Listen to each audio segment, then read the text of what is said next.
se ha dicho, teológico, histórico y bíblico de Navidad. Entonces vamos a verlo todo eso a lo largo de didascalia de esta enseñanza hoy. Pero antes vamos a orar para que Dios nos pueda ayudar a entender esas verdades. Oremos juntos, hermanos. Padre nuestro que estás en los cielos, te damos las gracias por esta oportunidad que nos das, por la vida que nos das, por la salud que nos permite estar aquí, Señor, y poder estudiar tu palabra. Estudiar fiestas que, aunque sean tradicionales, puede que sean edificantes para tu iglesia. Por lo que danos entendimiento. Abre nuestro entendimiento, Señor. Que seamos personas que pensemos la verdad, donde la veamos, podamos reconocerla y vivirla y darla a conocer también. Bendice a todos aquellos que están aquí reunidos, aquellos que nos verán con diferentes medios, que todo sea para la edificación de tu iglesia, para que nosotros vayamos creciendo en la verdad, siendo fundamentado en ella. Ayúdanos pues a enseñar las enseñanzas de tu palabra. Gracias una vez más. Queremos orar especialmente por una hermana del departamento francés que se encuentra entre la vida y la muerte. Padre, ve la familia con misericordia. Interviene si esa es tu voluntad, ya que sabemos que eres capaz de hacerlo. Pero si en tu soberanía tú decides llevártela, entonces consuela a la familia. Trae paz. Esa paz que el mundo no puede entender, pero que es real. En el nombre de Jesús te lo pedimos, Señor. Amén.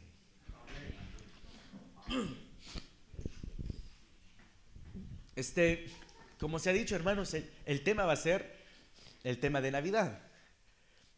Y trataremos pues de verlo desde el punto de vista o desde una perspectiva histórica, teológica y bíblica.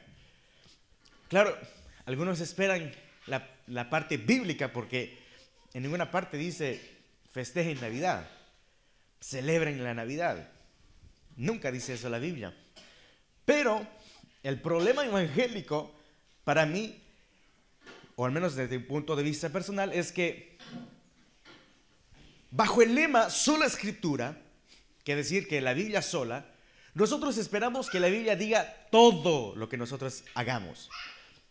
Hermano, voy a hacer eso. ¿Qué dice la Biblia? Dice, ¿me permite o no? Por eso la gente pregunta, ¿es permitido que un cristiano vea película de horror? ¿Es permitido que el cristiano haga eso? Pero vea la pregunta, ¿es permitido?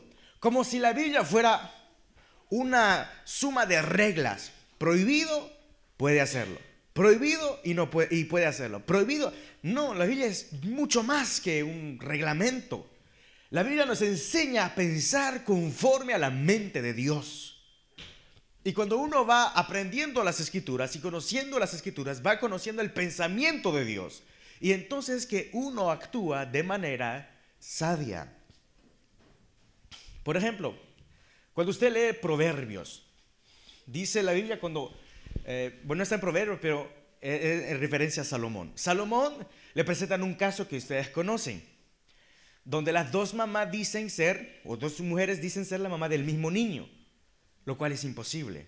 Entonces, como las dos pelean por él, lo que Salomón va a hacer es decirles, bueno, ustedes quieren el niño, bueno, córtenlo en dos y cada uno una parte, ya que ustedes las dos la quieren. Sabiendo Salomón que la verdadera mamá iba a decir, no, déjelo a ella, porque una verdadera mamá o una mamá preferiría que su hijo esté bajo los brazos de otra persona que muerto. Entonces, sabiendo eso, Salomón hizo eso y resaltó quién era verdaderamente la mamá. Pero lo que quiero decir es que Salomón no dijo, bueno, ¿qué dice la ley cuando dos mujeres vienen a presentarme un caso? No, él entendía la ley, el espíritu de la ley. Y por eso es que a respuestas de preguntas donde no hay versos bíblicos, se le dicen respuestas salomónicas. ¿Entienden? Entonces, por eso decía que algunos esperan ansiosamente qué dice la Biblia acerca de Navidad. No vamos a hallar gran cosa. El punto no es tanto si la Biblia dice o no dice. El punto está si nosotros al actuar o al festejar Navidad vamos en contra del espíritu de la Biblia, de lo que enseña, o al contrario, eso puede edificarnos. Es lo que vamos a ver Dios mediante. Partamos pues desde el punto de vista histórico. Es un poco pequeña la letra, pero lo voy a leer. Desde el punto de vista histórico, no hay rastros de la fiesta de Navidad, del comienzo de la fiesta, hasta el siglo IV. Fíjese, hasta el siglo IV. Las primeras fiestas de Navidad se festejaron en el siglo IV. ¿Ya van cuántos siglos? Del siglo IV al siglo XXI. ¿Cuántos siglos es que se festeja Navidad? 17 siglos que vamos festejando Navidad. O sea, fíjese que no es algo que inventó Coca-Cola, tampoco es algo que inventaron los comercios para tener dinero. Es algo que ya existe desde hace 17 siglos. Ahora, ¿cuáles son las razones por las que se ha festejado Navidad?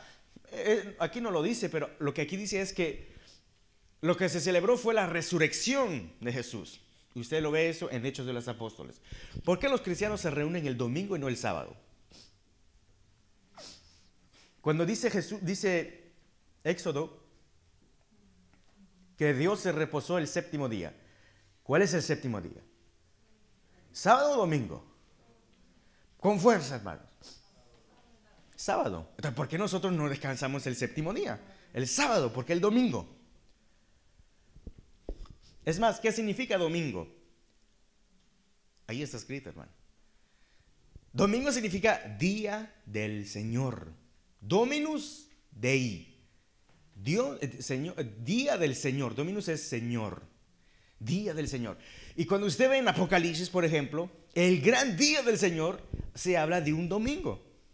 Porque ese día fue el primer día de la resurrección. Es decir, cuando Jesús resucitó un domingo. Entonces los creyentes comenzaron a reunirse y celebrar los domingos especialmente. Y ahí es que se estableció como el día del Señor. Navidad ha sido... No, en domingo fue, si no mal recuerdo, en el año 321, creo que, no sé si está escrito. No, pero en el año 300, así es que está escrito, solemne. Y en el año 321, el emperador Constantino le dio el estatus de día de fiesta para los cristianos.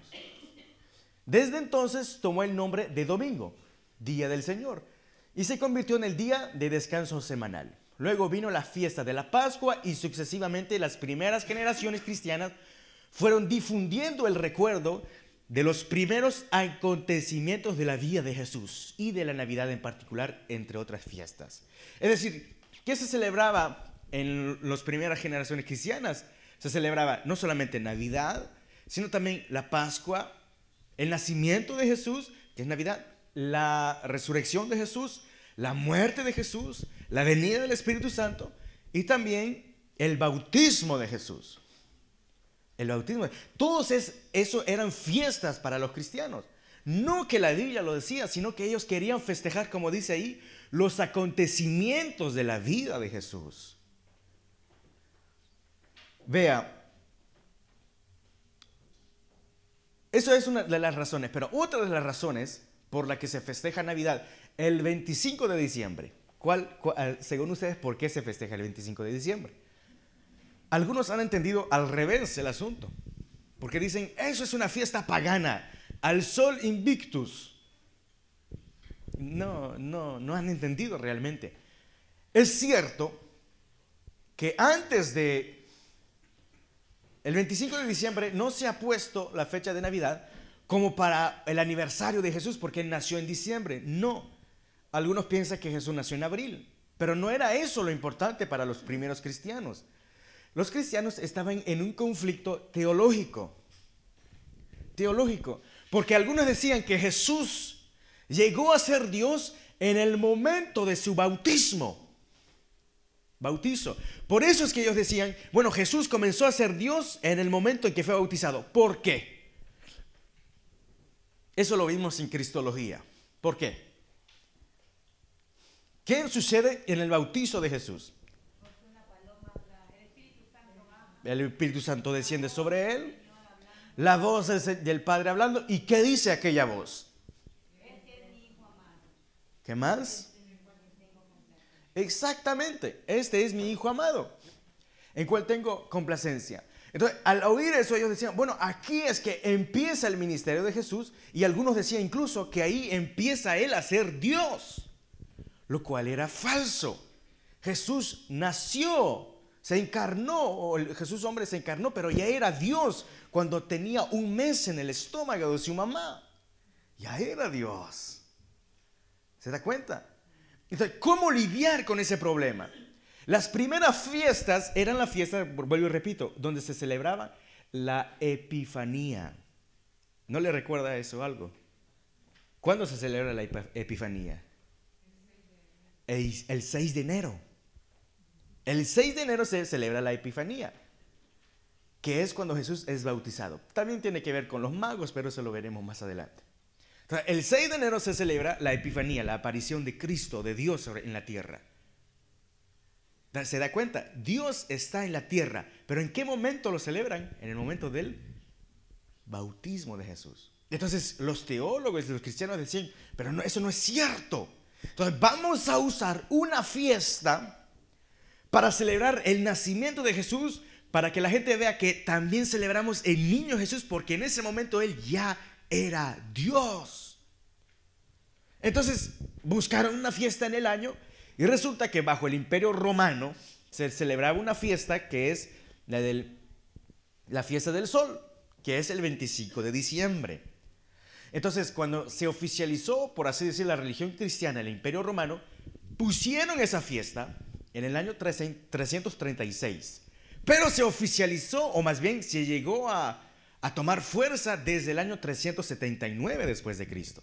Pero ya la gente comenzó a entender que Jesús era Dios desde su nacimiento.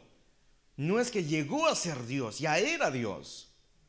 Entonces, ¿cuál era la preocupación primera de los teólogos y pastores de aquel entonces? Es que los cristianos supieran que Jesús es Dios, celebrando la Navidad. Ese es el verdadero y original sentido de Navidad. Saber que Jesús, que Dios se hizo hombre y que no llegó a poseer un hombre en el momento del bautismo. Entonces, ese es el verdadero sentido de Navidad. Jesús es Dios. Dios vino a visitar a los hombres. Y esa es la celebración de aquel niño. Entonces, cuando usted celebra Navidad, o cuando la gente habla de Navidad, recuerde eso, que se celebra al niño Jesús, como dicen, ¿verdad? El niño Jesús. Pero que su inicio era un problema teológico. Hoy en día, como no hay ningún problema teológico y se dice amén a todo, nunca habríamos Navidad ni nada. Pero porque los cristianos se preocuparon, entonces en ese momento del 25 de diciembre comenzaron a festejar el nacimiento de Jesús. Pero fíjese que vieja es esa fiesta, desde el año 336 después de Cristo. Juan Crisóstomo hacía predicaciones severas para que la gente asistiera a Navidad. Porque, repito, como dice aquí, comenzaron a celebrar los acontecimientos principales de la vida de Jesús. Ahora, hoy en día es difícil para el protestante festejar las mismas fiestas porque eso suena católico. Pero los católicos celebran Pascua, los católicos celebran la ascensión de Jesús, y etc. Pero realmente no es católico romano, sino que ya existía antes de lo que hoy conocemos como Iglesia Católica Romana. Pero está bien, Navidad es una fiesta teológica, y ustedes que son fans de didascalia y todo lo que es teología deberían festejar esa fiesta.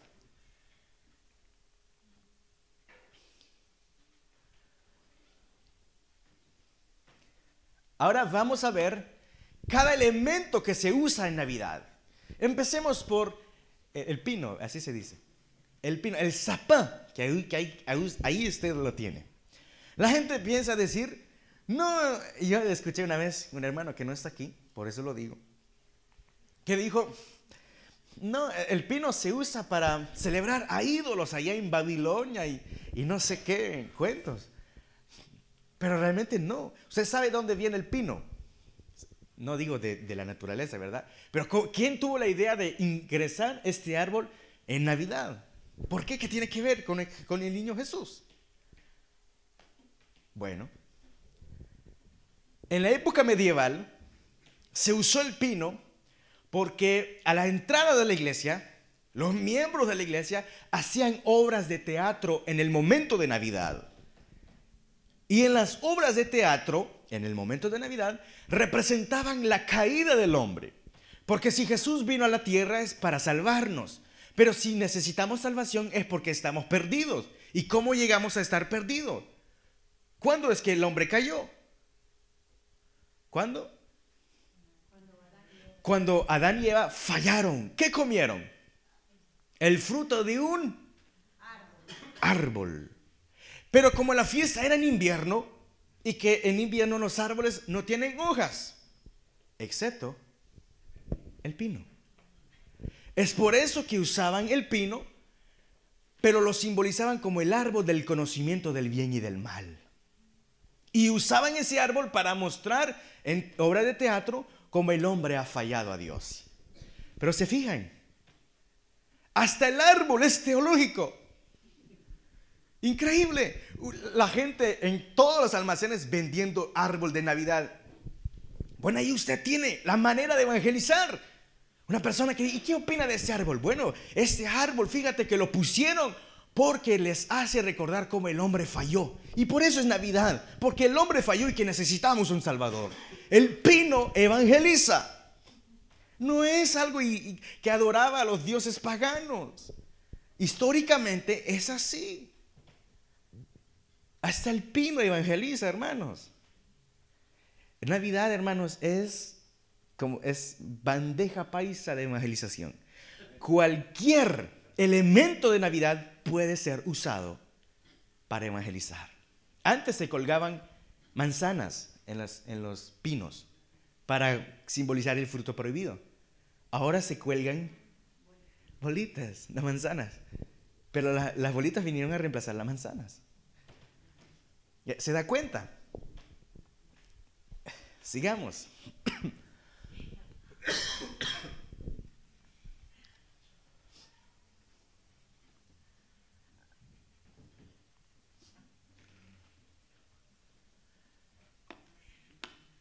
San Nicolás, obispo de Mirat en Turquía en el siglo IV.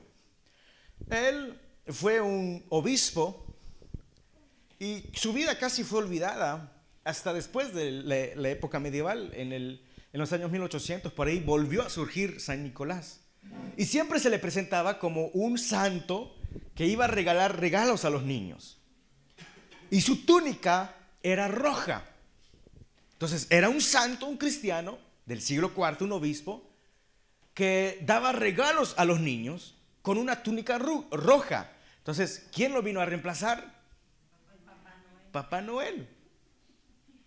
Pero Papá Noel, el ancestro de Papá Noel es San Nicolás, un cristiano. ¿Se fijan? Nada inventó Coca-Cola, hermanos.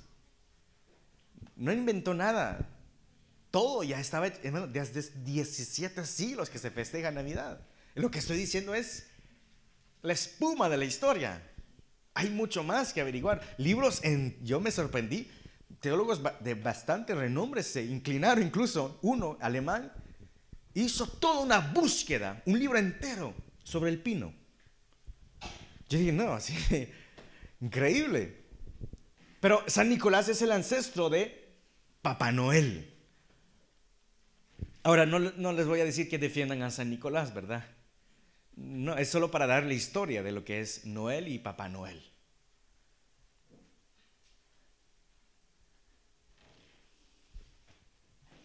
El pesebre.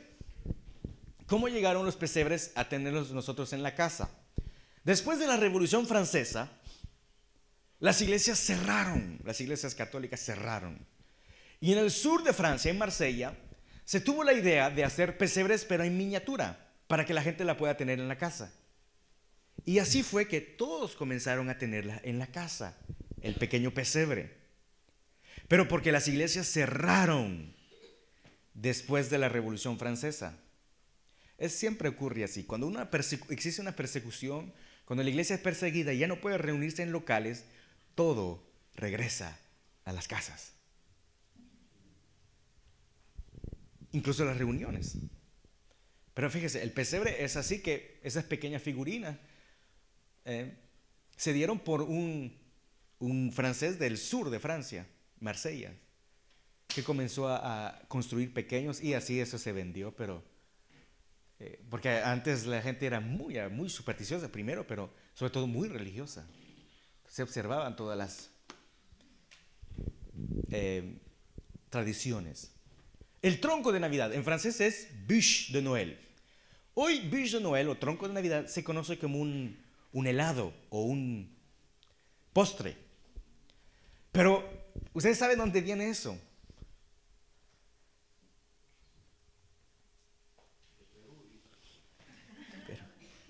No, bueno, cuando se inventó Navidad, Perú estaba adorando al Pachamama con el Papa Francisco. Y el tronco de Navidad, ¿saben lo que se hace, de dónde viene? En el año, como la gente era pobre, lo que hacía es cuando un árbol de frutas se secaba y moría, guardaban el tronco, que era lo más pesado y lo que más calentaba. Entonces lo guardaban durante todo el año siguiente y recién en el momento de Navidad lo ponían en la chimenea para calentar la casa. Pero siempre se hacía una especie de ritual para poner ese tronco en el fuego. ¿Y saben lo que representaba ese tronco en el fuego? Representaba a Jesús muriendo por nosotros en el fuego de Dios. Eso es, y tenemos registro histórico de esto. La gente lo ponía y cuando quemaba el tronco es como que se recordaba uno a Isaías 53. Molido fue por nuestros pecados. Y la ira de Dios cayó sobre él. Y les étincelles, las chispas que salían recordaban las luces de Navidad, la luz de la esperanza. El tronco que usted se va a comer como postre le va a recordar la madera de la cruz. Le va a recordar el sacrificio de Jesús. Hermanos, donde usted ponga el ojo en Navidad, le habla de Cristo. Le habla de Cristo. Y fue un francés que después de cuando ya no se usaban muchas chimeneas, porque vino la revolución industrial, entonces ya la electricidad vino. Entonces, cuando vino la electricidad, él se dijo, bueno, voy a hacer una torta. Y eso se vendió más que los troncos. Pero la idea quedó.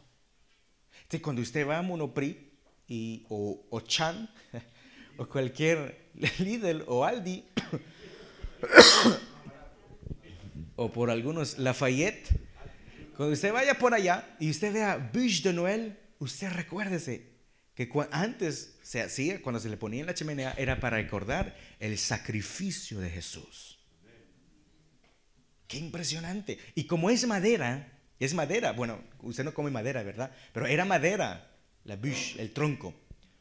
Me hizo recordar a lo que dijo Charles Spurgeon acerca de la cruz.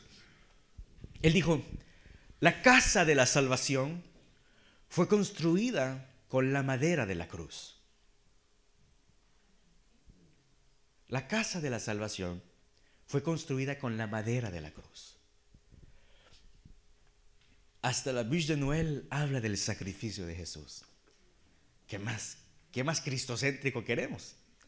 O sea, la gente que pregunta, no, Navidad es pagano. Bueno, el pino habla de la caída del hombre. El tronco habla del sacrificio de Jesús. Y el centro de Navidad es el niño Jesús. ¿Qué más cristocéntrico quieren entonces? La tradición. Claro, como no es una fiesta instituida por las Escrituras, sino que es una fiesta tradicional, entonces le quitamos valor a a la fiesta, decimos, no, pero eso es algo tradicional, religioso. Bueno, entonces yo quiero hacer una pequeña defensa de la tradición. El término tradición se refiere a aquello que ha sido entregado, así lo define Sproul, aquello que ha sido entregado de generación en generación. Cuando la tradición compite con la Biblia, no hay la más ligera duda de que aquella debe ser arrojada al fuego. Así es, la tradición no es mala. No opongamos Biblia y tradición. Muchas veces la tradición nos ayuda a comprender la Biblia. Ahora, cuando la tradición, está en contra de las Escrituras, entonces debemos rechazarla. Pero no debemos estar de por sí en contra de la tradición. La mayor crítica evangélica contra la Iglesia Católica Romana es acerca de la tradición. Dicen, es que ustedes solo fiestas tradicionales y siguen las tradiciones. Como si el evangélico no siguiera tradiciones. Claro que tenemos tradiciones. Yo recuerdo a un teólogo francés llamado Henri Blocher, en un artículo que él escribió acerca de la teología de la oración, él comentó el pasaje de Mateo 6, Padre nuestro que estás en los cielos.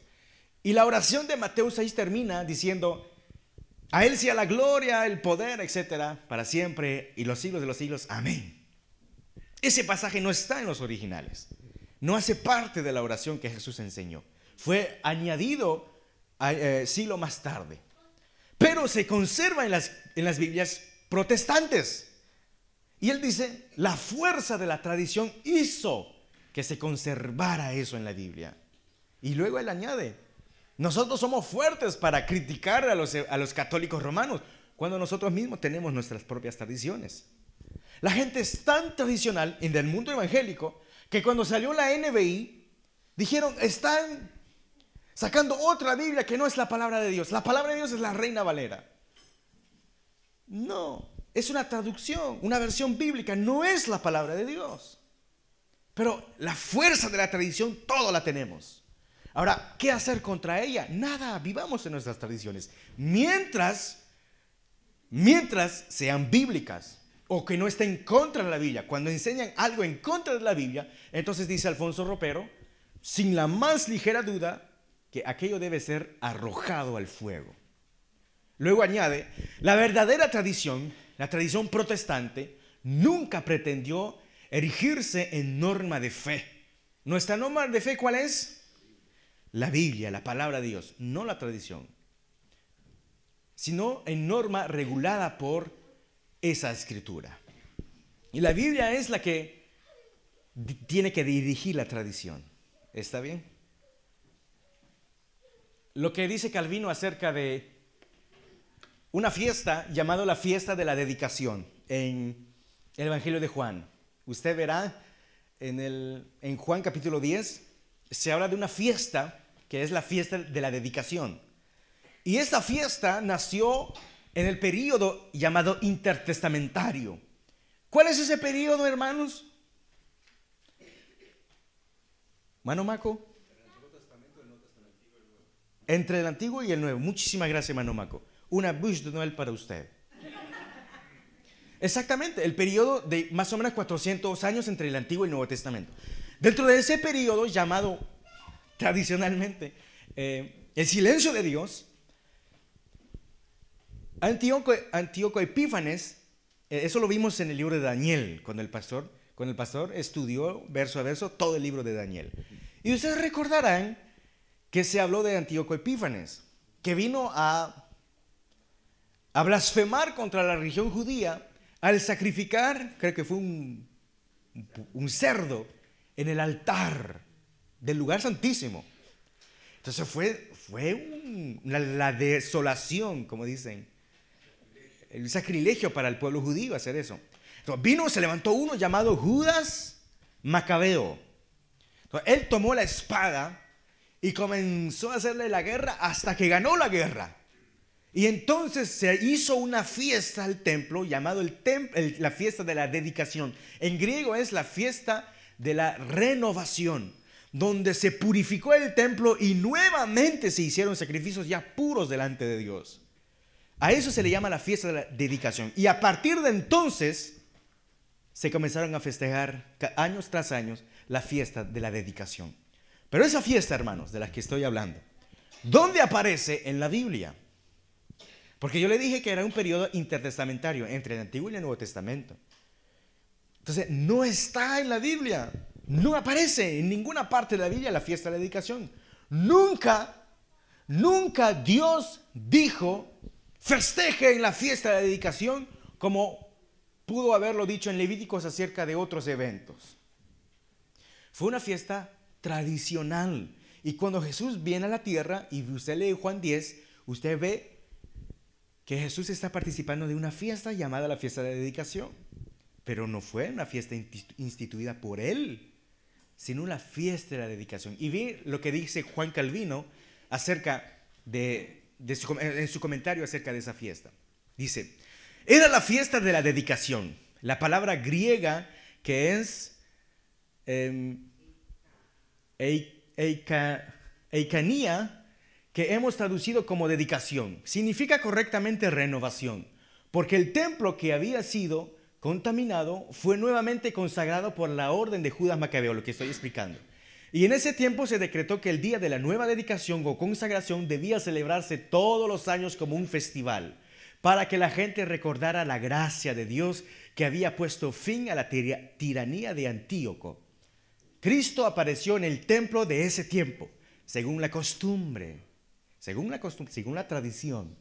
Y dice, para que su predicación pudiera dar frutos más abundantes en medio de una gran asamblea de hombres. En otras palabras, dice Calvino, el Señor, es decir, de Jesús, según Calvino, vio este recordatorio, la fiesta de la dedicación, de la gracia de Dios, una costumbre de origen humana, como beneficiosos para fines evangelísticos. Jesús no está diciendo, celebren esta fiesta. Y tampoco está diciendo, no celebren esa fiesta.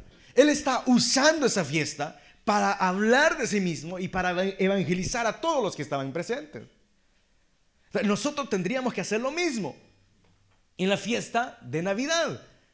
Usted está en contra, usted está a favor, no importa. Si usted ve que es una oportunidad para que reunirse con amigos y familiares, úsela y evangelice. ¿Cuántas veces ustedes han invitado familiares a sus células? Nunca vienen, pero sí vienen en Navidad. Esa es una oportunidad. Usted dirá, pero es una fiesta tradicional. Bueno, la fiesta de la dedicación era tradicional también y Jesús participó.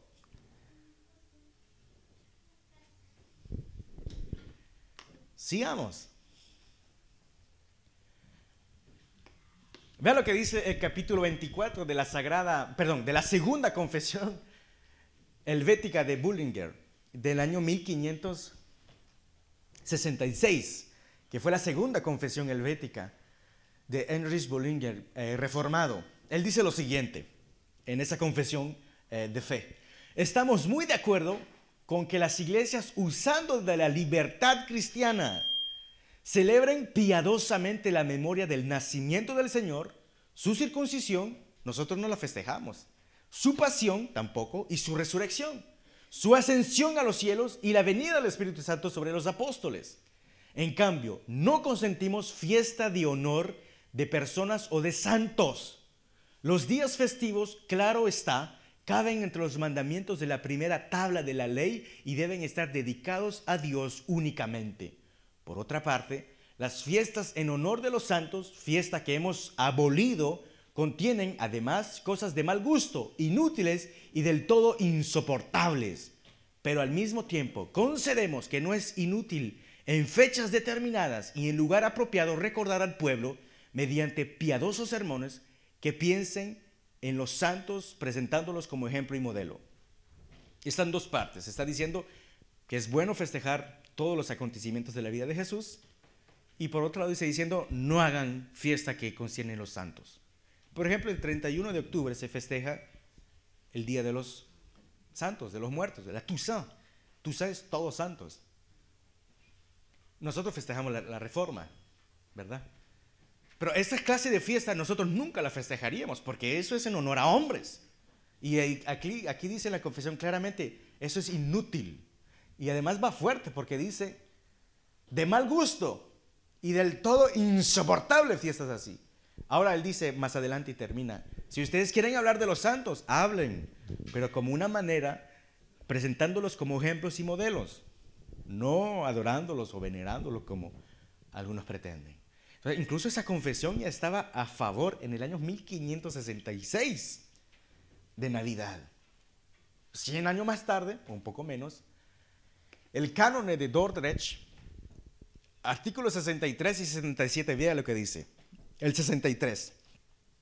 La cena señorial, se administrará una vez cada 2 meses. Así lo instituyeron ellos, pero puede ser menos o más, siempre que sea posible. Y será edificante que tengan lugar en Pascua, Pentecostés y Navidad, donde las circunstancias de la iglesia lo permitan.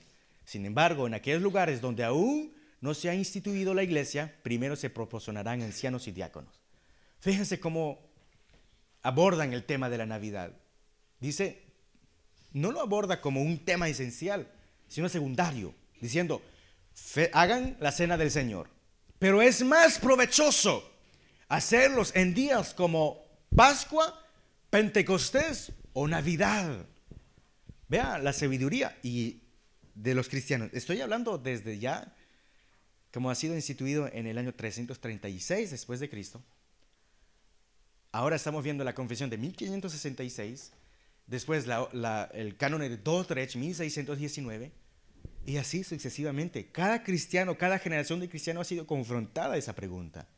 Y la respuesta siempre ha sido la misma: festéjenla, úsenla como un medio para recordar a Jesús, lo que él hizo. El artículo 67 dice lo siguiente: las iglesias deberán observar, además del domingo, también Navidad, Pascua y Pentecostés, con el día siguiente. Y mientras que en la mayoría de las ciudades y provincias de los Países Bajos también se observa el día de la circuncisión y la ascensión de Cristo, los ministros en cada lugar donde aún no se haya hecho esto tomarán medidas con el gobierno para que se ajusten a los demás. No importa, porque este es un contexto histórico lo que está hablando en segunda parte, pero lo importante es cómo veían la Navidad. Deberían observar, además del domingo, también Navidad. Navidad, ¿sabe de dónde viene la palabra Navidad? Correcto, del latín natividad, que es nacimiento. Voy a hacer y seguir una defensa de la tradición. ¿Por qué puse a mariachis? Primero, que no encontré una foto de Mrs. Quiz de mariachis. Pero lo segundo es que nosotros somos muy fuertes para criticar las supuestas tradiciones paganas y humanas. Pero ¿a cuánto no les gustan los mariachis? ¿Y eso qué es? Es algo, una música tradicional, mexicana. ¿Y quién no escucha mariachis? Hablo cristiano, ¿verdad? ¿Quién no? Otra fiesta tradicional es Thanksgiving. Thanksgiving, que es en inglés. Thanks es gracias y giving es dar. Es decir, el día de acción de gracias, de dar gracias. Esa fiesta que se celebra en Estados Unidos también es una fiesta tradicional, pero vea cómo nació. La tradición en Estados Unidos surgió, vea, la tradición surgió en Estados Unidos en 1621, cuando un grupo de colones, realmente podrían llamarse pilgrims en inglés, porque era un grupo de peregrinos, puritanos, actual estado de Massachusetts, compartieron una comida con los indios Wampanoag para celebrar la cosecha del otoño y agradecerles que les hubieran enseñado técnicas de cultivo y caza.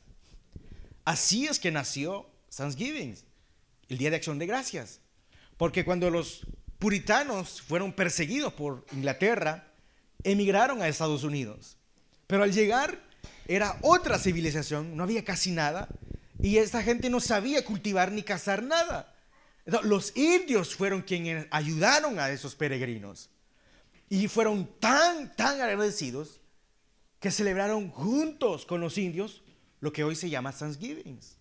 Gracias por habernos ayudado y también gracias a Dios porque Él dio Él permitió que la cosecha pudiera ser abundante, etcétera, etcétera. Originalmente se festejaba 3 días. Pero fíjese, es una fiesta tradicional. Pero cobró tanta fuerza que fue Abraham Lincoln quien oficializó esa fiesta. Y después George Bush habló acerca de ella, Kennedy también. Pero ahora saque esa fiesta de Estados Unidos, a ver. Es parte de la tradición. Pero ¿es mala? ¿Acaso es malo hacer un día de acciones de gracias? ¿Cómo va a ser malo? Si al contrario, dice Tesalonicenses, dad gracia en todo el tiempo. En todo tiempo, porque esa es la voluntad de Dios para ustedes. Entonces hacer un día donde la nación entera puede dar gracias. ¿Acaso Dios va a decir no porque ustedes son tradicionales? Imagínense. Otra fiesta, la quinceañera. ¿Cuántos de ustedes nunca participarán en una quinceañera? Y ahí sí no dicen, ¿verdad? Eso es tradicional, ni siquiera es cristiano, es pagano. ¿Dónde dice la Biblia festejarás la quinceañera de tu hija? Nunca, nunca. Pero ahí sí el cristiano evangélico, comer, reír y hasta los tibios bailar. Pero ahí nadie dice nada. Ahí dice, ¿y dónde está en la Biblia? Esto es lo que más me ¿por qué la gente será así? Cuando es Navidad, no, eso es pagano. ¿Y la quinceañera qué es? ¿La quinceañera qué es? Fue Jesús que la instituyó para su hija. ¿Qué va? Ese es paganísimo. ¿Pero es mal? No está mal. Entonces, vean qué tradicionales somos. Para que no andemos fácilmente. Tradición. Tradición no se opone a Biblia. Cuando se opone, entonces quítela. Pero cuando está bien, entonces mantengámosla. Así que no se sienta mal si ya se acerca una quinceañera para usted. No es el aniversario de un evento, sino su celebración. 2019. No es 2019 años que cumple Jesús. La idea no es esa. La idea es que se celebra un evento, que es el nacimiento de Jesús. El Dios hecho hombre. Eso es lo que se celebra, no un cumpleaños. No diga feliz cumpleaños Jesús. No es el objetivo de Navidad. Los primeros cristianos que instituyeron esa fiesta no pensaron en el aniversario de Jesús. Pensaron en celebrar un acontecimiento, un evento. Pero ese evento se festeja con familia, con amigos. En un mundo caído, hermanos, como el nuestro, en un país tan éticamente o moralmente depravado hasta lo sumo, que haya un día donde se recuerde el nacimiento de Jesús. ¿Cómo va la iglesia a osar pelear contra eso? Supuestamente porque es una tradición. ¡Qué ridículo! Usemos Navidad para volver a hablar de Jesús, porque si bien es cierto es que Navidad se habla de todo menos de Jesús. Eso es cierto, pero para eso están ustedes invitados a pasar Navidad, para recordar cuál es la idea original de Navidad. Con la familia, con los amigos. Antiguamente, cuando se festejaba Navidad, lo que hacían los padres es que siempre venían los pobres a tocar en la casa, porque querían comer. Entonces, los hijos daban una porción de su comida. Tenían un plato y la mitad, por así decir, algo, lo ponían en otro plato y se lo daban ellos mismos al pobre que pedía comida. Y mientras el niño hacía eso, los padres servían el doble a los hijos de lo que habían dado. Si el niño había dado un cuarto, pues le daban el doble. Si había dado la mitad, pues le daban el doble de lo que había dado. De manera que el niño iba a dar su comida y regresaba con más.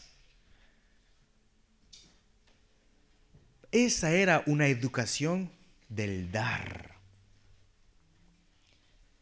Pero se hacía especialmente en Navidad. Ahora, entiendo que la gente diga, pero yo no necesito Navidad para hacerlo. Bueno, primero hágalo.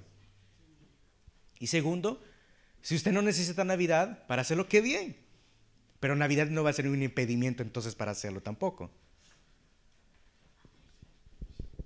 Pero vea, porque el sentido de Navidad es regalo, es dar.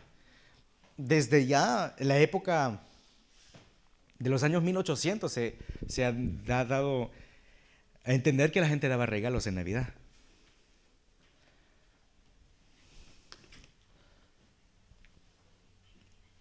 Sacaron a Cristo de todas partes.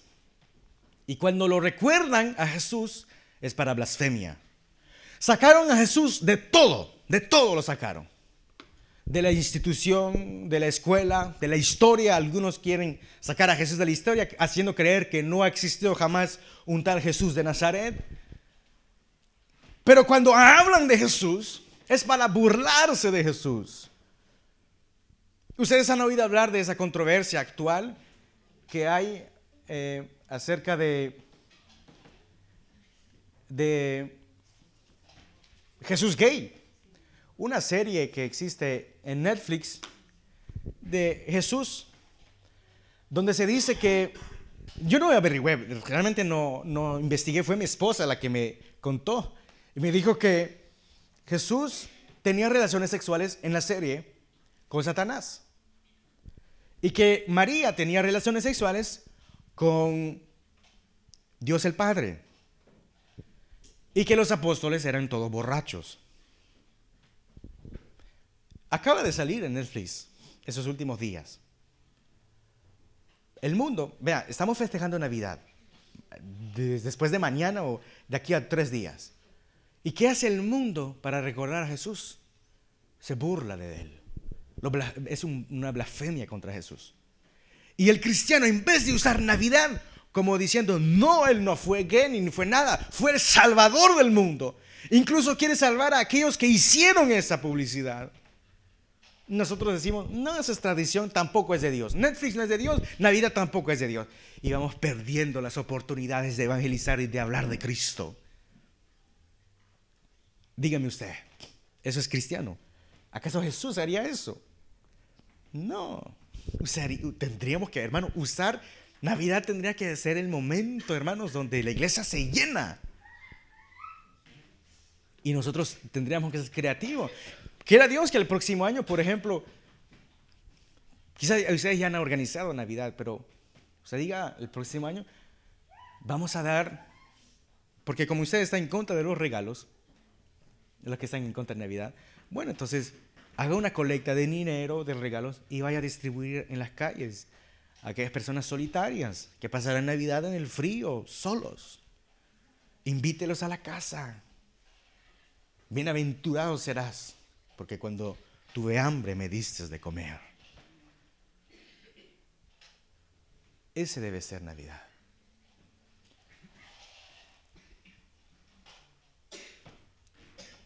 Así que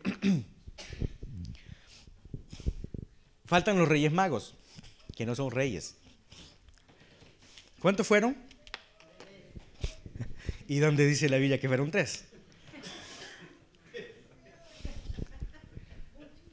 Ni fueron ni reyes ni 3. Se ha deducido que eran 3 porque son 3 regalos, que son el oro, el incienso y la mirra. Pero al menos no se sabe si son 3 o no. Tampoco fueron reyes, fueron magos. Y fue el Evangelio de Lucas quien da bastantes detalles acerca de ese acontecimiento. Los magos vinieron de Oriente, pero no eran judíos. Y fueron dirigidos por una estrella. Sproul comenta y piensa que eso fue un cometa. Yo no sé lo que fue. Entonces no me voy a pronunciar. Realmente no sé lo que haya podido ser. Pero sea lo uno o sea lo otro, Lo cierto es que ellos han sido dirigidos. Pero vea, ellos son los primeros en adorar a Jesús. Y son paganos. Es decir, no son cristianos, no son judíos. Es una nación pagana de las que provienen los magos. Y cuando vienen a ofrecer y adorar a Jesús, eso ya es una señal para el lector de Lucas. Que Lucas está diciendo, la salvación se extiende a todo el mundo y no solamente a Israel. Los primeros en venir a adorar no fueron judíos, fueron magos. Y yo le pregunto, ellos estaban al corriente que iban a ser un Mesías. ¿Cómo? ¿Cómo estaban al corriente? ¿Cómo pudieron saber eso? Si ni Biblia tenían. ¿Saben cómo? Se cree que, ¿se acuerdan que Israel fue deportado a Babilonia? Y ahí permanecieron bastante tiempo. Y uno de ellos fue Daniel, que estaba en la corte. Y se piensa que los escritos de Daniel, que hablan muchísimo del Mesías, y los escritos veterotestamentarios, se quedaron allá en Persia, en Babilonia. Y que los sucesores, los magos, los sabios de esa región, tuvieron en sus manos esos escritos. Y que fue así que pudieron oír hablar de aquel Mesías.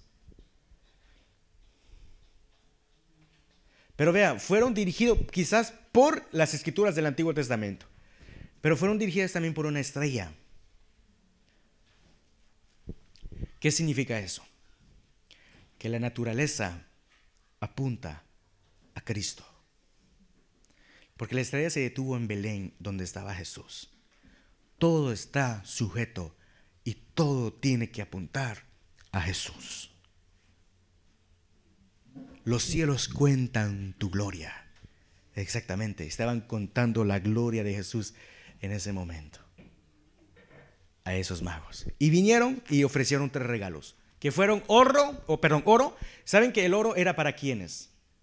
Para los reyes. Entonces estaban viendo a Jesús como un rey. Y eso es muy fuerte. El incienso, ¿a quiénes se daba incienso? ¿O en qué contexto es que se usaba el incienso? Para los cultos a los dioses. Rey, que es Jesús. Dios, porque Jesús es Dios. Y mirra. ¿Dónde se usaba la mirra? ¿O para qué? Se usaba para que cuando una persona moría, se le ponía mirra. Ese regalo era una prefiguración de lo que iba a vivir Jesús, su muerte. En otras palabras, ese regalo decía, Jesús, tú has nacido, pero has nacido para morir. Hasta los regalos nos evangelizan a nosotros. Por eso le decía, usted pone el ojo en lo que sea en Navidad, le habla de Cristo. ¿Se acuerdan? El pino, ¿de qué habla el pino? El pino, para los que no estuvieron, habla de, en la época medieval, los cristianos hacían piezas de teatro, donde hablaban de la caída del hombre. Pero como era invierno, los árboles no tenían hojas, excepto el pino. Entonces se usaba ese árbol para simbolizar el árbol del conocimiento del bien y del mal, y así ilustrar la caída del hombre. Hemos visto el tronco de Navidad, que ahora es un helado. ¿Qué significa? Que antes lo usaban porque no había electricidad, entonces lo ponían en la chimenea. Pero al ponerlo ahí, el fuego que consumía el tronco representaba la muerte de Cristo. La muerte de Cristo. Los regalos vienen, o Papá Noel de San Nicolás, que es un santo, o un cristiano, mejor dicho, del siglo IV. Es decir, hermanos, todo apunta a Cristo. O sea, esa era la parte histórica. Luego ya pasaremos a la parte teológica. Pero hasta el momento no sé si tendrán alguna pregunta, alguna duda, algo que no les haya quedado claro.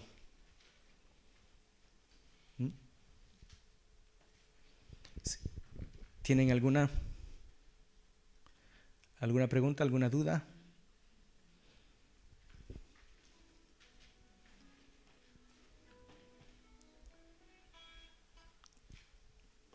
Antes de pasar a la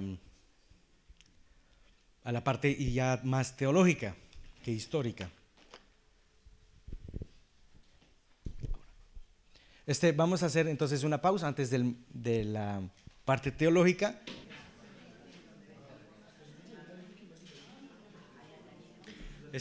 Vamos a retomar entonces, hermanos.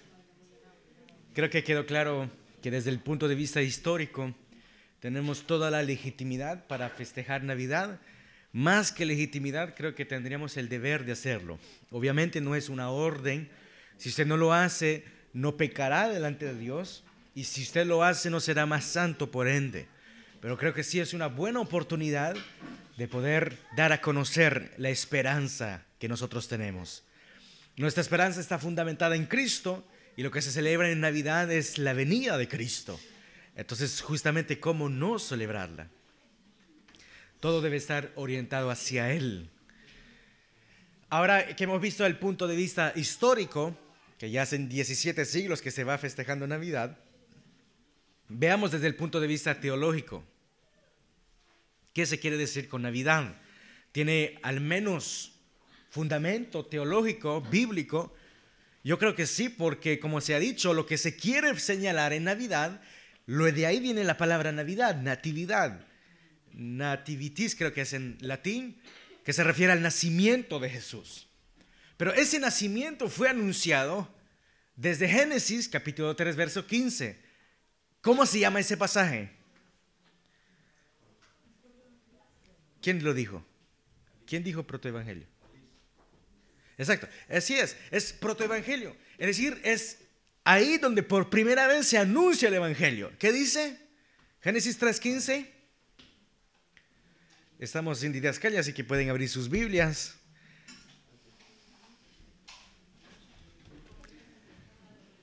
Génesis es el primer libro de la Biblia, capítulo 3, que es después del capítulo 2 y antes del capítulo 4. Capítulo 3, verso 15, si alguien puede leerlo, por favor.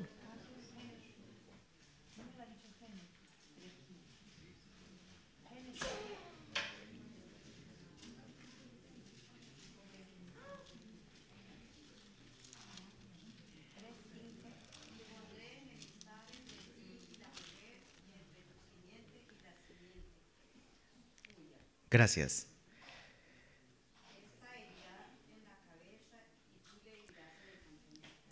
Gracias. Ahí tenemos todo el evangelio, el nacimiento y la muerte de Jesús y su victoria. Vea, dice el nacimiento dice: y pondré enemistad entre ti y la mujer, y entre tu simiente y la simiente suya. Es decir, entre Satanás y la simiente de la mujer. La simiente de la mujer quiere decir la descendencia que ella tendrá. Esta bien se refiere a la venida de Cristo. Entonces, ahí está apuntando a Cristo, a su nacimiento. Entonces, esa parte del versículo apunta al nacimiento de Jesús. Esta te irá en la cabeza, es decir, Jesús te aplastará la cabeza, hablando a la serpiente. Entonces, tenemos la muerte de Jesús y la victoria, porque la victoria es cuando esta te aplastará la cabeza y tú le herirás el calcañar. Ahí tenemos la muerte de Jesús. Entonces tenemos ya todo el evangelio, el embrión del evangelio en Génesis capítulo 3 verso 15. Ahí ya se está anunciando la Navidad. Ahí Dios está diciendo: prepárate Satanás, porque pronto viene una fiesta para ti que se llama Navidad. Y por eso es que Eva, vean como la Biblia apunta a Cristo. El nombre Eva, ¿qué significa? Madre de las vivientes. Pero así la llamó Adán porque iba a ser madre de todos los seres humanos. ¿Está bien? Pero ¿por qué la llamó así? Porque Dios le dijo la descendencia de la mujer. Pero Dios se refería a Jesús, ¿verdad? Entonces, como Dios pensaba en Jesús, es que Eva iba a poder tener una descendencia. Entonces, el nombre de Eva tiene lugar porque el Jesús ya había sido prometido. Incluso el nombre de Eva solo tiene sentido Porque Dios prometió a Jesús. ¿Se da cuenta? ¿O no se da cuenta? Es decir, madre de las vivientes las llamó Eva. Después de ese acontecimiento, cuando Dios habló a la serpiente, a la mujer y al hombre, el hombre ve a Eva y le dice, te llamarás Eva, que significa madre de las vivientes. Pero la llama madre de las vivientes Eva porque iba a tener una descendencia. ¿Verdad? Pero ¿cómo esa descendencia a quién apuntaba? A Jesús. O sea, Dios no le dijo a Eva, bueno, vas a tener una descendencia. No. Y voy a usar esa descendencia. No, Dios le dice a Eva, tú vas a ser la madre de las madres que van a dar a conocer a Jesús. Es decir, el nombre de Eva solo tiene relevancia porque Jesús es prometido. Ya en Génesis capítulo 3 se anuncia la primera Navidad. ¿Se da cuenta? Entonces, cuando uno analiza desde el punto de vista teológico, se llama en la encarnación de Jesús prometida en el protoevangelio que es Génesis 3. Luego están los evangelios que hablan del nacimiento de Jesús.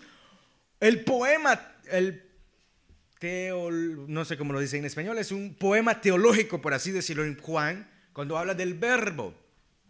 El verbo estaba con Dios y el verbo era Dios. En el principio era el verbo y el verbo estaba con Dios y el verbo era Dios. Y luego en el verso 14 dice que ese verbo se hizo carne. Y es importante entenderlo porque no es que Jesús poseyó o Dios poseyó un cuerpo. No, Él se hizo cuerpo.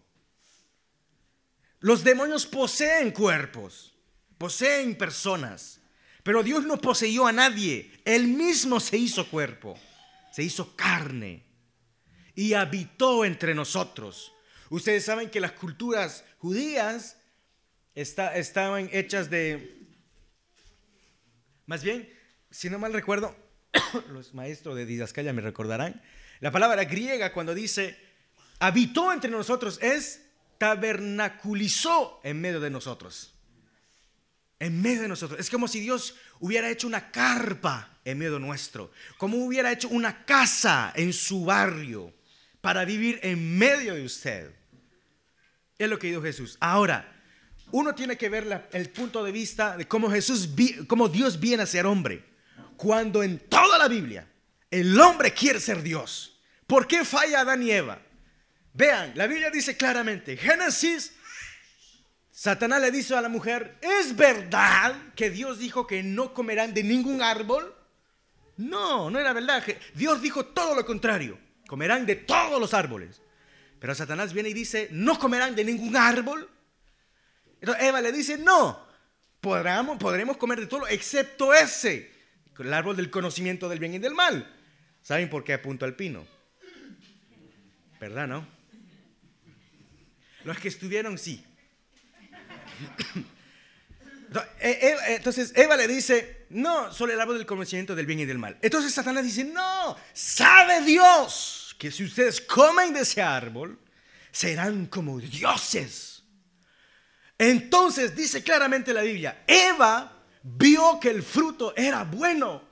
Lo prohibido, lo que Dios había prohibido de comer, de alguna manera se volvió atractivo. ¿Pero por qué? Porque no era que el fruto era bueno en sí, es porque lo que me iba a permitir ser ese fruto era bueno. ¿Qué? Ser como dioses. Y desde aquel entonces el hombre quiere ser y tomar el lugar de Dios. Y usted ve eso en toda la Biblia. Un ejemplo, ¿por qué Dios de dónde vienen los idiomas? El guaraní, el quechua, el francés, el español. ¿De dónde vienen los idiomas? Más fuerte. De la Torre de Babel. ¿Y qué sucedió ahí? ¿Por qué Dios confundió al ser humano? ¿Por qué? Porque los hombres estaban haciendo una torre para llegar hasta Dios, donde está Dios. El hombre queriendo ir al trono de Dios y usurpar el trono de Dios. El hombre queriendo ser Dios. Luego avanzamos en la historia del Antiguo Testamento y vemos a un rey de una ciudad hermosísima como Babilonia. llamado Nabucodonosor, que se cree que una de las 7 maravillas del antiguo mundo fue los jardines colgantes de Babilonia. Entonces, él quiere ser Dios, y cuando ve lo glorioso que fue su imperio, dice: vaya, pero qué imperio más hermoso el que yo hice. Y al hablar, ahí Dios lo enloqueció, porque quería ser Dios. Desde Adán y Eva, el hombre busca hacer Dios. La torre de Babel, Adán y Eva, la torre de Babel, Nabucodonosor. Y luego avanzamos en la historia y vemos a los Césares. En el año 12 antes de Cristo se impone en el Imperio Romano el culto a César. El culto a César, pero un culto como a Dios. Y en el año 37 después de Cristo, César es llamado Pontifex. Pontifex es latín y significa, de ahí viene el pontifice, ¿cómo se dice en español? Pontífice, etc., lo que hoy se conoce como, exactamente, pontífice, bueno, es más conocido en el lenguaje católico romano, pero al principio es César, quien se llama a sí mismo Pontifex, que significa puente entre Dios y los hombres. Y ahí es que César es llamado Curios, que esa palabra era solamente para Dios, perdón, para los dioses. Y decían César o Curios, porque César se creía Dios. Desde el inicio, desde la caída del hombre, el hombre quiere llegar hasta donde está Dios, a la gloria de Dios, pero no para adorarlo, no para exaltarlo, para conocerlo, sino para usurpar su puesto y su reino. Hasta Satanás quiso hacerlo. Todos quieren. ¿Por qué? ¿Pero por qué? No digo que está bien hacerlo, obviamente está mal. ¿Pero por qué hacerlo? Porque el lugar que Dios ocupa es un lugar majestuoso, hermoso, todopoderoso. Él ocupa el reino del universo. Su reino es universal. No hay un átomo, decía Abraham Kuyper, no hay un átomo que no esté bajo la soberanía de Dios. Entonces el hombre quiere tener ese poder, esa riqueza. Dice Job: ¿a quién me dio primero para que yo le deba algo? ¿Quién de ustedes, dice Dios, me ha dado a mí primero para que yo esté redevable? Deudor, gracias, deudor. Yo soy deudor, me dio 100, tengo que darle 1000. Job dice claramente: ninguno de ustedes me dio a mí primero para que yo sea deudor de ustedes. Todo le pertenece a Dios. Entonces, al ver ese puesto de gobierno y de reino, el hombre quiere llegar a ser Dios y hacer lo que quiere. Porque es lo que hace Dios. Salmos dice: Dios está en los cielos y hace lo que quiere. Romanos dice: ¿quién eres tú, hombre, para cuestionar a Dios? Si Él es Dios, Él no es comparable. Siempre hemos dicho que el hombre siempre tiende a comparar para magnificar a Dios. Pero eso no está bien. Uno no puede decir la hormiga, la rata, el gato, el perro, el tigre, el león, el hombre, la montaña, el universo y Dios. No, Dios es otro. No es comparable, no compite con nosotros ni con la creación. Dios es Dios y su reino es eterno. Antes de la eternidad presente ya existía en todas las eternidades, en todas las generaciones. Tú eres Dios. Es lo que quiere el hombre. Si comes ese árbol, serás como Dios. Y es lo que ha querido y siempre quiere ser el ser humano. Por eso es que el hombre dice: no, yo me defino a mí mismo. Si yo quiero ser mujer, soy mujer. Si yo quiero ser aquello, yo soy lo que quiero ser. Cuando solo Dios es libre, totalmente libre de hacer lo que quiera. Es lo que ha y siempre quiere el ser humano: tomar el lugar de Dios. ¿Pero qué hace Dios? Toma el lugar del hombre. Cuando el hombre tiene una visión para arriba, Dios viene a hacer lo que el hombre ni siquiera quiere hacer.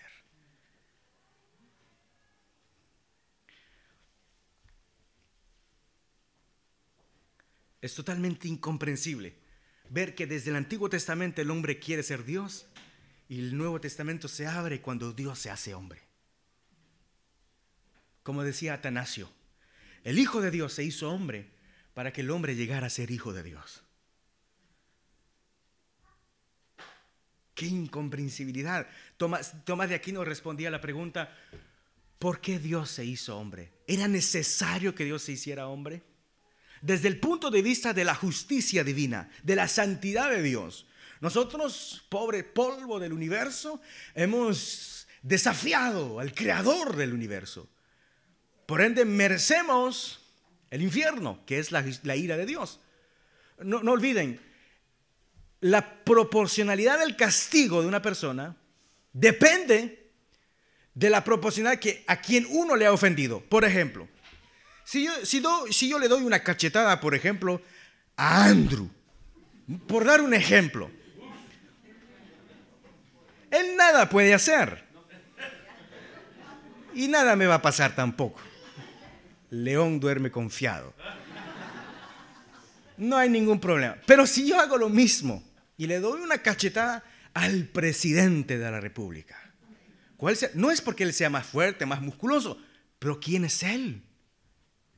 Yo podría pagar mucho al hacer eso, por lo que él es, por lo que representa en la nación. Entonces, ¿cómo decir? La consecuencia depende de a quién le he hecho daño. Andrew, nada. El presidente, cárcel. Y hasta una multa. Ahora, ¿qué es? Darle una cachetada o escupir en la cara de Dios. Que eso es el pecado. Es normal que la consecuencia de ese pecado esté proporcional a quien se le ha cometido el pecado. Si es a Dios, entonces es el infierno. Es el infierno. Eso es lo que merece el ser humano. Entonces, ¿por qué Dios se va a molestar, por así decir, a ser un hombre cuando el hombre merece su ira? La santidad de Dios no dice, sé un hombre. Al contrario, la santidad de Dios dice, pulveriza a esos hombres. Pero el amor de Dios dice, sálvalos. Entonces, no es que Dios estaba en un dilema, ¿aplico mi santidad o mi amor? No. Pero en su amor, Dios quiso cumplir la ley que él mismo había establecido para llegar a salvar al ser humano que merecía su ira. Todo se cumple. El amor y la justicia de Dios.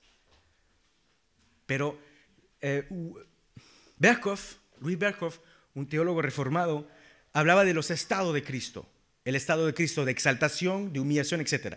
Y el primer estado de Cristo, como encarnación, lo llama el estado de humillación. Que nosotros lleguemos a ser hijos de Dios es un estado de exaltación inmenso. Inmenso. Fíjense, nosotros seremos exaltados más que si Adán nunca hubiera pecado. Porque si Adán no peca, somos seres humanos que no pecamos, como los ángeles. Pero al darnos Jesús la salvación a causa del pecado de Adán, seremos exaltados más alto que el primer hombre. ¿Entienden? Se me olvidó lo que le iba a decir. ¿De qué estaba hablando? ¿Qué? Sí, Louis Berkhoff hablaba de la humillación de Cristo. Decía que el hombre, al ser salvo, llega a ser más que el primer hombre por causa de Cristo. Pero Dios, al ser humano, al ser o al llegar a ser humano, hombre, ¿qué gana? Que no tenía antes. ¿Qué gana de glorioso en eso? Nada, nada. Nosotros ganamos todo, la salvación y todo. Pero ¿qué gana Dios? ¿Se fijan? Y termino con eso. Eso significa la Navidad. Me gustó el mensaje de Eugenio Jiménez cuando llegó aquí en Didascalia. Él dijo lo siguiente. Jesús es el corazón de Dios. Y Dios te dio su corazón al darte a Jesús. Él te ha dado su corazón. Porque de tal manera amó Dios al mundo que ha dado a su Hijo unigénito, para que todo aquel que en Él crea no se pierda, mas tenga vida eterna. Eso es Navidad, regalo de Dios, don de Dios. La mejor manera de definir el amor, decía David Tripp, es la cruz del Calvario. Ahí tenemos la definición del amor. Es la autonegación voluntaria, sin esperar nada a cambio, ni siquiera que la otra persona lo merezca. Eso es el amor. Dios dio a su Hijo sin nada a cambio. La santidad suya, sus buenas obras, no hacen Dios más Dios que Dios. Dios sigue siendo Dios. Y no es mejor porque uno hace mejores obras. Nosotros somos mejores, pero Dios sigue siendo Dios. Entonces, todo lo que Dios hace, lo hace por gracia. Recuerde, Dios no gana nada, no gana más gloria. Él es glorioso. Él ya es glorioso. No puede ser más glorioso de lo que ya es. No gana nada. Cuando usted celebra Navidad, no es porque Dios gane algo, es para dar a conocer ese regalo de Dios. Entonces, use la Navidad, hermanos. Usémosla. Cuando usted la celebre, coma bien rico, coma mucho, engorde. Pero celebrando a Jesús. Ponga una pausa en el momento del desarrollo de la noche. ¿Saben por qué existe en la misa de medianoche? Conocen la misa de medianoche, ¿verdad? La messe de minuit. Porque en honor a los ángeles que vinieron a advertir a los pastores, era de noche. Los pastores cuidaban las ovejas y de noche vinieron los ángeles. Gloria en lo alto, paz en la tierra. Y como era noche, entonces la iglesia dijo, vamos a celebrar el culto de medianoche para recordar a aquellos pastores. Entonces vea, todo en Navidad apunta a Cristo. Qué bueno, porque nosotros queremos ser cristocéntricos. Bueno, entonces Navidad es cristocéntrico, pero desde el pino hasta el tronco de todo. Termino. El regalo de Dios. Ahora, el tema, algunos preguntan, ¿y si me disfrazo de Papá Noel? No es pecado, no es pecado. Yo no lo encuentro útil, porque al fin y al cabo es crear una frustración en el niño que más tarde crecerá y se dará cuenta que la vida ya está llena de frustraciones. ¿Para qué añadirle más? Entonces, diga que Dios nos dio el trabajo y que te doy un regalo, pero eso no es nada comparado a lo que Cristo ya te dio, a lo que Dios ya nos dio, que fue a Cristo. Cuando el niño comprende que el regalo que Jesús es mayor que lo que él ha recibido, entonces usted logró el objetivo de Navidad. Fue en una noche que Jesús vino, en Belén, una ciudad olvidada de Israel, en la ciudad de David. Vino el Hijo de Dios, se hizo hombre, en un pesebre. En un pesebre. La tradición ha añadido los animalitos, ¿verdad? Pero en realidad no había animales. Pero eso no importa, o sea, no importa. Lo que importa es que en esa noche vinieron magos. Esta vez, hermano, sí termino. Mateo 1 habla de la genealogía de Jesús. Y hoy usted verá mujeres que aparecen en Mateo, la genealogía. Bueno, eso es no un error, no, es una anomalía. En la genealogía judía nunca aparecen las mujeres. Nunca. Lo que aparece son los hombres. Cuando aparece una mujer es porque algo quiere decir el autor. Bueno, cuando aparece Rahab como una de las abuelas de Jesús, ¿qué nos está diciendo Mateo? Rahab, ¿qué fue? Ramera, fue prostituta y mentirosa. ¿Qué mintió? Bueno, ese es otro debate, ¿verdad? Pero fue prostituta. La abuela de Jesús fue prostituta. ¿Por qué?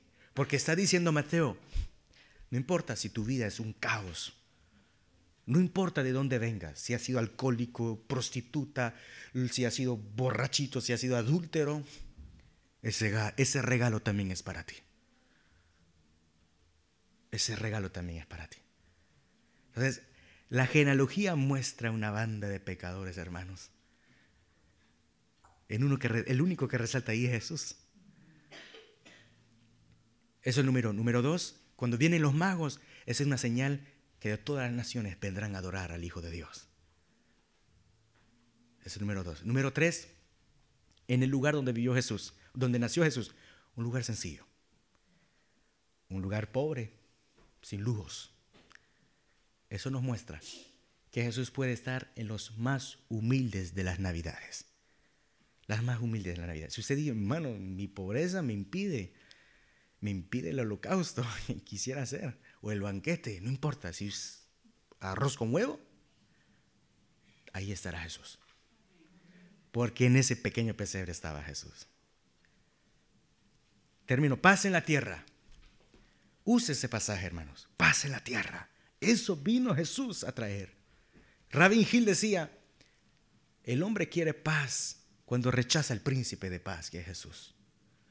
Paz en la tierra, paz en la tierra. Ore, Señor, que esta noche sea una noche de paz para mi familia, para mi país, países latinoamericanos que están viviendo momentos terribles. Señor, paz en la tierra. Paz en mi familia, en mi pareja, con mis hijos. En la Primera Guerra Mundial, en las trincheras alemanes y franceses. Si ustedes leen acerca de eso, es un horror. Lo comían ratas porque no tenían qué comer. Era un horror las trincheras. Se mataban estaban una trinchera alemana y aquí francesa. Y el medio se llamaba en inglés No Man's Land. El país donde no hay hombre. Porque el que se metía ahí moría.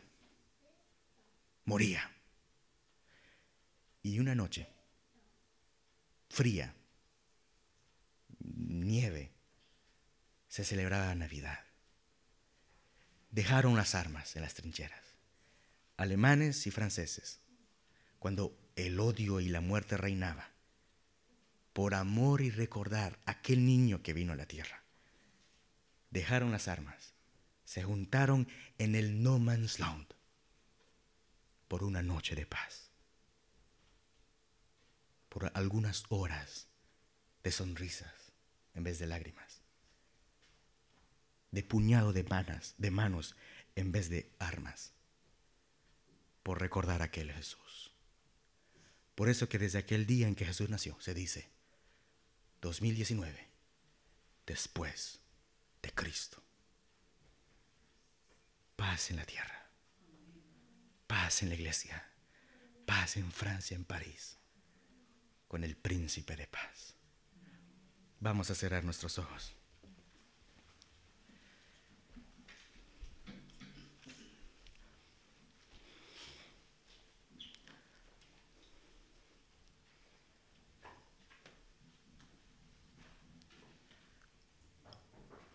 Y queremos en esta oportunidad no pedir nada a Dios, solo agradecer por habernos dado a Jesús. Claro que tenemos problemas, preocupaciones, peticiones, claro que sí, pero cualquier sea su problema, nunca será mayor que lo que usted ya ha recibido como regalo, que es Jesús. Así que tomemos ese momento para agradecer a Dios. Con sus propias palabras, agradezca a Dios.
En el rostro del niño Jesús, en el pesebre del mundo la luz, brilla la estrella de paz, brilla la estrella de paz. Noche de paz, noche de amor, al divino Salvador, que por nosotros nació en un portal. Himnos cantemos de amor celestial. Gloria por siempre al Señor.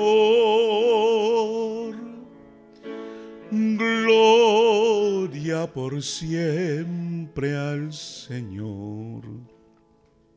Padre nuestro,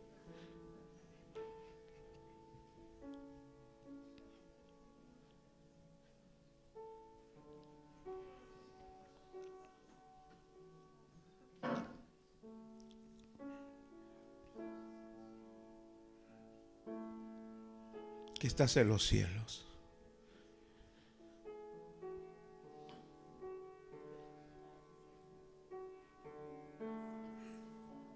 aunque el mundo desprecie, dice aquel cántico, la cruz de Jesús,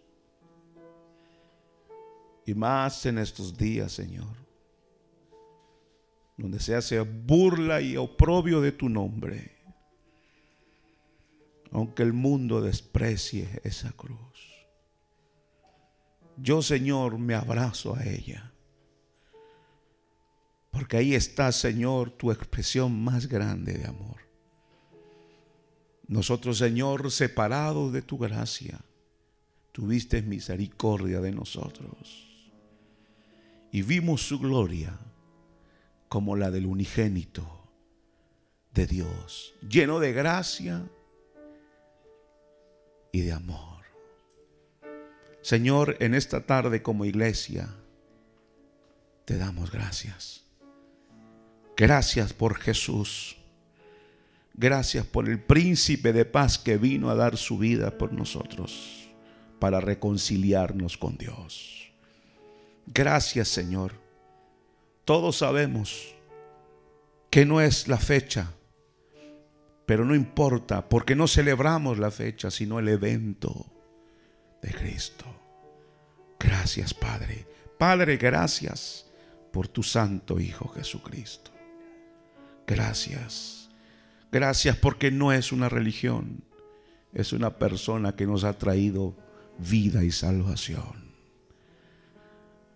Habrá alguien en esta tarde que necesita de la gracia de ese Señor. No deje pasar la oportunidad. Si usted necesita a Cristo, Cristo no está en las navidades de bailes ni de borracheras. Él está presente en los corazones que le reconocen como Salvador.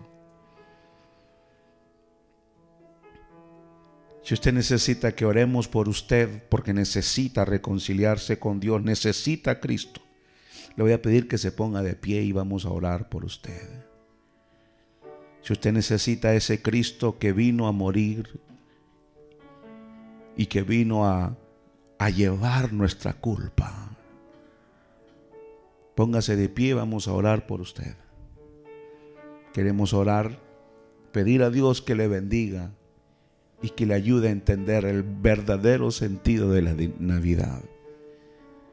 Si usted necesita esa oración, póngase de pie y vamos a orar por usted. Con toda confianza queremos pedir a Dios que le bendiga. Si hay alguien aquí que necesita, póngase de pie.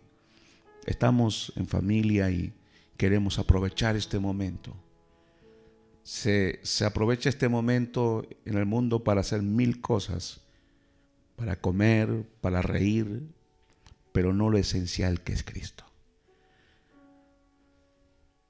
Por eso le pido, si usted necesita que oremos por usted por esto, póngase de pie y vamos a hacerlo.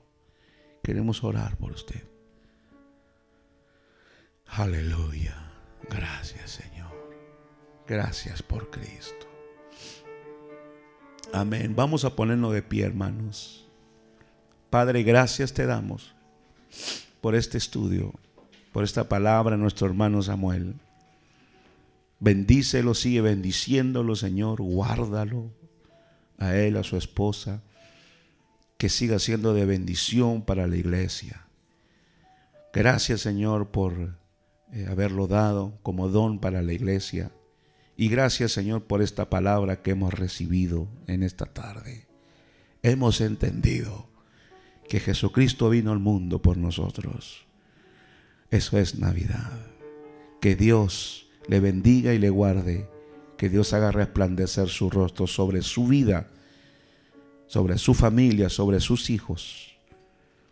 Y cuando se reúna con su familia el 24, no deje de orar y dar gracias junto a su familia por el mayor regalo que Dios nos ha dado. Por Cristo nuestro Señor. Amén. Amén.